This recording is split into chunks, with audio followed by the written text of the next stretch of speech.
ಸುರಪುರದಲ್ಲಿ ಕೆವೈಡಿಸಿಸಿ bank ಅಧ್ಯಕ್ಷ ವಿಠಲ ಯಾದವ ಮತ್ತು ನಿರ್ದೇಶಕರಾದ ಸುರೇಶ್ ಸಜ್ಜನ್ ಬಸನಗೌಡ ಪಾಟೀಲ್ ಚಿಂಚೋಳಿಗೆ ಸನ್ಮಾನಿಸಲಾಯಿತು. ರೈತರ ಮತ್ತು ಗ್ರಾಹಕರ ಅನುಕೂಲಕ್ಕಾಗಿ ಹುಣಸಗಿ ಮತ್ತು ಕೆಂಭಾವಿ ಪಟ್ಟಣದಲ್ಲಿ ಡಿಸಿಸಿ ಬ್ಯಾಂಕ್ ಸ್ಥಾಪನೆ. ಕೆವೈಡಿಸಿಸಿ ಬ್ಯಾಂಕ್ ಅಧ್ಯಕ್ಷ ವಿಠಲ ಯಾದವ ಸುರಪುರ ರೈತ ಮತ್ತು ಗ್ರಾಹಕರ ಅನುಕೂಲಕ್ಕಾಗಿ ಶಾಖೆಗಳನ್ನು ಸ್ಥಾಪಿಸಲಾಗಿದ್ದು, ಕೆವೈಡಿಸಿಸಿ ಬ್ಯಾಂಕ್ ಬಲವರ್ಧನೆಗೆ ಪ್ರಾಮಾಣಿಕವಾಗಿ ಪ್ರಯತ್ನ ಮಾಡಲಾಗುವುದು ಎಂದು ಕಲಬುರಗಿ ಯಾದಗಿರಿ ಡಿಸಿಸಿ ಬ್ಯಾಂಕ್ನ ನೂತನ ಅಧ್ಯಕ್ಷ ವಿಠಲ ಯಾದವ ಹೇಳಿದರು. ನಗರದ ಖಾಸಗಿ ಹೋಟೆಲ್ನ ಸಭಾಂಗಣದಲ್ಲಿ ತಾಲೂಕಿನ ಪ್ರಾಥಮಿಕ ಕೃಷಿ ಪತ್ತಿನ ಸಹಕಾರ ಸಂಘಗಳ ನೌಕರರ ಸಂಘದವರು ಕೆವೈಡಿಸಿಸಿ ಬ್ಯಾಂಕ್ ಅಧ್ಯಕ್ಷ ಮತ್ತು ನಿರ್ದೇಶಕರಿಗೆ ಹಮ್ಮಿಕೊಂಡಿದ್ದ ಸನ್ಮಾನ ಕಾರ್ಯಕ್ರಮದಲ್ಲಿ ಸನ್ಮಾನ ಸ್ವೀಕರಿಸಿ ಮಾತನಾಡಿದ ಅವರು, ಹುಣಸಗಿ ಕೆಂಭಾವಿಗಳಲ್ಲಿ ಡಿಸಿಸಿ ಬ್ಯಾಂಕ್ ಸ್ಥಾಪನೆ ಬಹುದಿನಗಳ ಬೇಡಿಕೆಯಾಗಿದೆ.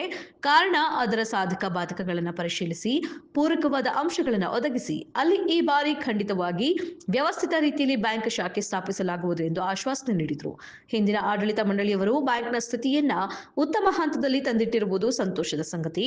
ನಾವು ಕೂಡ ಬ್ಯಾಂಕ್ನ ಅಭಿವೃದ್ಧಿಗೆ ಕಂಕಣಬದ್ಧರಾಗಿದ್ದೇವೆ. ಕಲಬುರಗಿ ಯಾದಗಿರಿ ಜಿಲ್ಲೆಯ ಸಹಕಾರ ಕ್ಷೇತ್ರದಲ್ಲಿ ನಾನು ಮತ್ತು ನಮ್ಮ ನಿರ್ದೇಶಕರು ಪಕ್ಷಾತೀತವಾಗಿ ಕೆಲಸ ಮಾಡಲು ಪ್ರಾಮಾಣಿಕವಾಗಿ ಪ್ರಯತ್ನ ಮಾಡುತ್ತೇವೆ. ಬ್ಯಾಂಕ್ನ ಸುಸ್ಥಿತಿಗೆ ಕಲಬುರಗಿ ಯಾದಗಿರಿ ಜಿಲ್ಲೆಯ ಸಚಿವರು, ಶಾಸಕರು ಮಧ್ಯಸ್ಥಿಕೆ ವಹಿಸಬೇಕು ಎಂದು ಕೋರಲಾಗಿದೆ ಎಂದರು. ಸುರೇಶ್ ಸಜ್ಜನ್ ಅವರು ಕೂಡ ಒಟ್ಟಿನಲ್ಲಿ ಈ ಸಹಕಾರ ಸಂಘದಲ್ಲಿ ನಾನು ಕೆಲಸ ಮಾಡಿದ್ದೀನಿ ಅಂದರೆ ನನಗೆ ಅದು ಗೊತ್ತಿಲ್ಲ. ನನಗಿಂತ ಹೆಚ್ಚಿನ ಮಾಹಿತಿ, ಯಾಕಂದರೆ ನಾನು ಬಹಳಷ್ಟು ಟೈಮನ್ನ ರಾಜಕೀಯದಲ್ಲಿ ಕೊಟ್ಟಿರೋದ್ರಿಂದ ಸಹಕಾರ ಕ್ಷೇತ್ರದಲ್ಲಿ ಹೆಚ್ಚಿನ ವಿಷಯದ ಬಗ್ಗೆ